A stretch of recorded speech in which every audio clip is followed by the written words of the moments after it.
Good morning, student. I am your Hindi teacher Savita Maurya. Today I am going to start our new lesson, पाठ 16 दिमागी page. यह पाठ पंचतंत्र की कहानियों से संकलित है। इस पाठ में हम लोमड़ी की चालाकियों का एक और किस्सा पढ़ेंगे। प्राचीन समय में राजकुमारों को पढ़ाने और शिक्षा देने के लिए विष्णु शर्मा नामक ब्राह्मण ने इसी प्रकार की अनेक कथाएं लिखी, जिनमें पशुओं द्वारा जीवन संबंधी पाठ पढ़ाए गए हों। तो बच्चों, आइए हम इस लेसन को पढ़ते हैं और समझते हैं। लाली लोमड़ी की चालाकियों से जंगल के सभी जानवर परेशान थे। सभी जानवर अपनी अपनी शिकायतें लेकर राजा शेर सिंह के पास पहुंचे। राजा शेर सिंह भी लाली की चालाकी को जानने परखने के लिए उत्सुक हो उठे।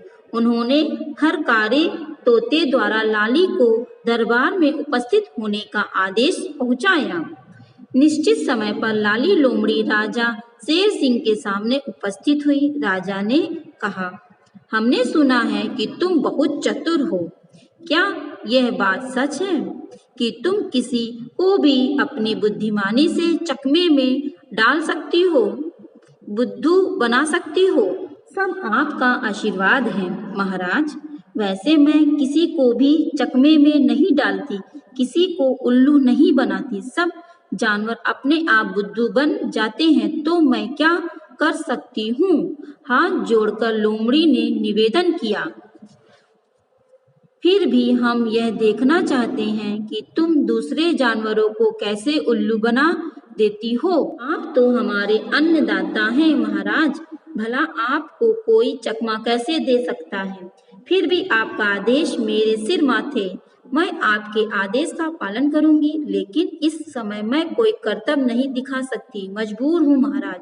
असल में महाराज, मेरे पास दो तरह की अक्ल है। मेरे पास एक तो सामान्य बुद्धि है, जिसमें मैं अपना जीवन यापन करती हूँ, अपनी रक्षा भी करती हूँ। दूसरी वह जिसे मैं दूसरों को चकमा देने के काम में लाती हूँ।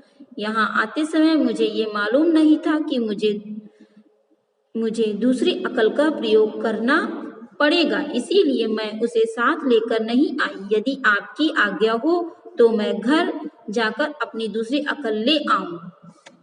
लाली लोमड़ी के इस कथन पर सभी जानवरों को बड़ा आश्चर्य हुआ। उस दिन पहली बार उनको यह पता चला कि लाली के पास दो अकलें हैं। दूसरी अकल की बात सुनकर राजा शेर सिंह को भी उत्सुकता हुई। उन्होंने लाली लोमड़ी को तुरंत घर जाकर दूसरी अकल लाने की आज्ञा दी। आज्ञा पाते ही लाली बड़ी तेजी से दरबार से बाहर निकल गई।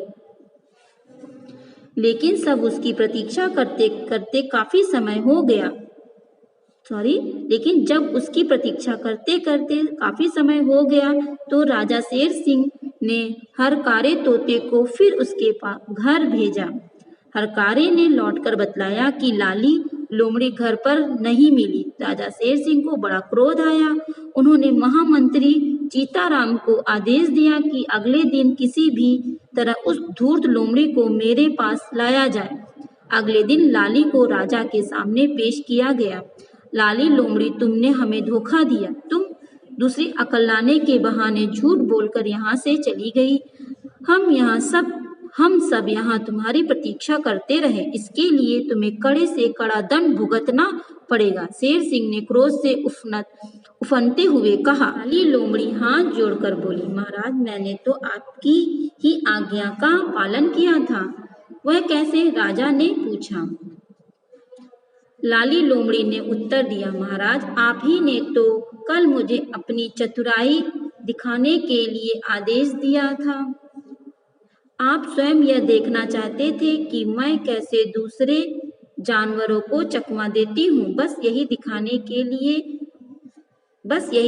के लिए मैंने दूसरी अकल की बात की थी। वैसे किसी के पास भी दो तरह की अक्ल नहीं होती, यह बात तो सभी जानते हैं।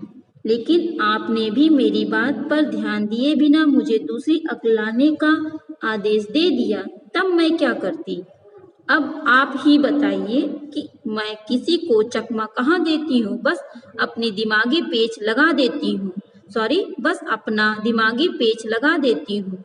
लाली लोमड़ी की इस बात को सुनकर राजा शेर सिंह जोर जोर से हंसने लगे और उनके साथ वहां उपस्थित सभी जानवर भी हंसने लगे। सभी बोल रहे थे, दिमागी पेच, दिमागी पेच। तो बच्चों, यह लेसन यहीं पे समाप्त होता है। इस लेसन में बस इतना ही। अगला टॉपिक हम अपने नेक्स्ट वीडियो में पढ़ेंगे। तब तक के लिए आप घर पे रहिए और सुरक्षित रहिए।